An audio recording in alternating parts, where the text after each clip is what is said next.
Welcome to Awakening Streams, the podcast of One River Zen Meditation Center in Ottawa, Illinois. Hosted by Sensei Michael Brunner. Learn more, donate, and practice with us at oneriverzen.org. It's called Roaming the Mountains. It's case number 36 in the Blue Cliff record. Chosha went roaming in the mountains one day. On returning, when he came to the gate, the congregation leader said, "Where have you been, Master?" Chosha said, "Roaming the mountains." The congregation leader said, "Where did you go?" Chosha said, "First, I followed the fragrant grasses on the way out. Then I came back, pursuing the falling flowers." The congregation leader said, "Very much like the sense of spring." Chosha said, "It even surpasses the autumn dew dripping on the lotuses." Everyone was speechless. But Seppo was present. He spoke up. He said, "Thank you for your answer."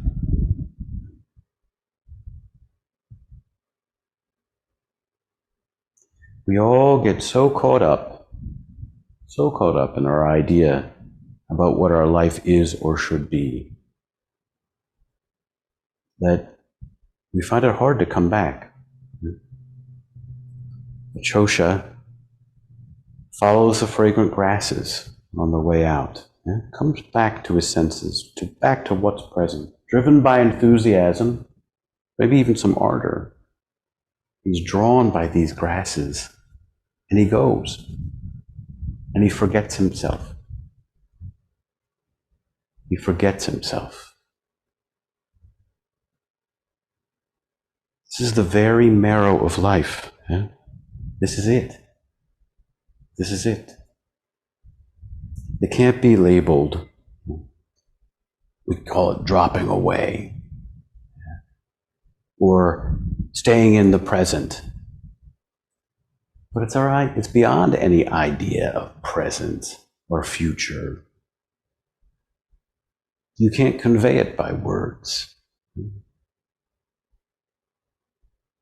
So he sees himself following the fragrant grasses, and as the scent trails off, he comes back. He comes back to the falling flowers.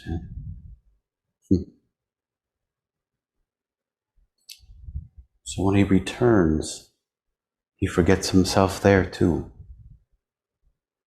This dropping away continues of the self, and he's just present with what's at hand.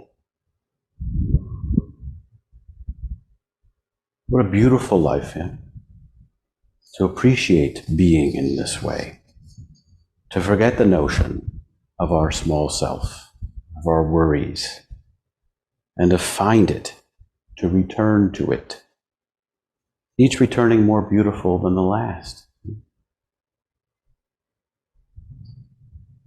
It's a way of awakening and really being present.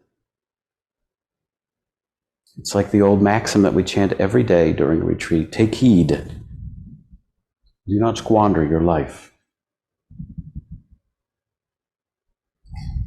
So he presents this miracle, and the congregation leader, you can only imagine he's been practicing for a long time, right? He has a notion of what order things are supposed to be in, and how things are supposed to look and play out.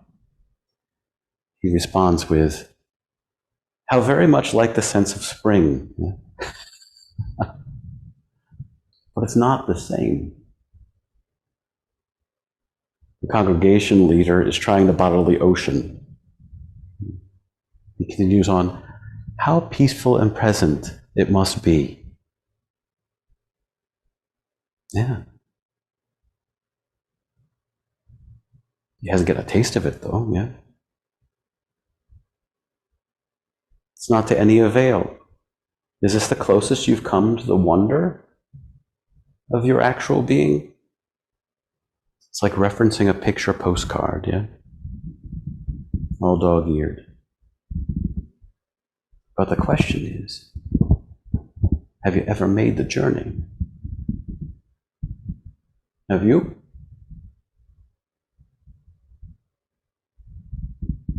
Chosha replies, I can imagine very flatly, it even surpasses the autumn dew. It even surpasses this desolate scenery of a tattered travel brochure, right? Reeking from the incense of a past ritual that was over a long time ago.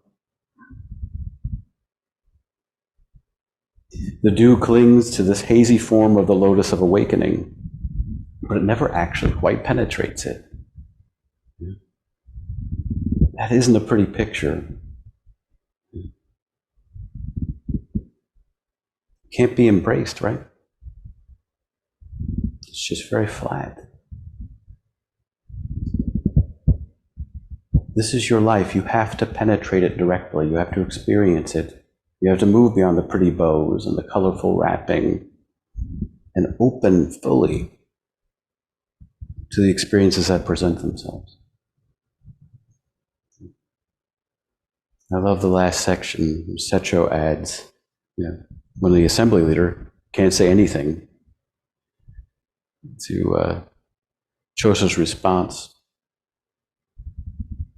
how splendid this realm of Chosha is, beyond any description as the present moment, or the beyond. It's beyond Buddhism, beyond world reality, inexpressible, even in song. So you can imagine Secho tearfully responding, thank you for your answer. Thank you for pointing so clearly. But you don't have to go roaming very far, right? This realm that Chosha is pointing to is right here now. It's splendid, beyond description, completely sublime.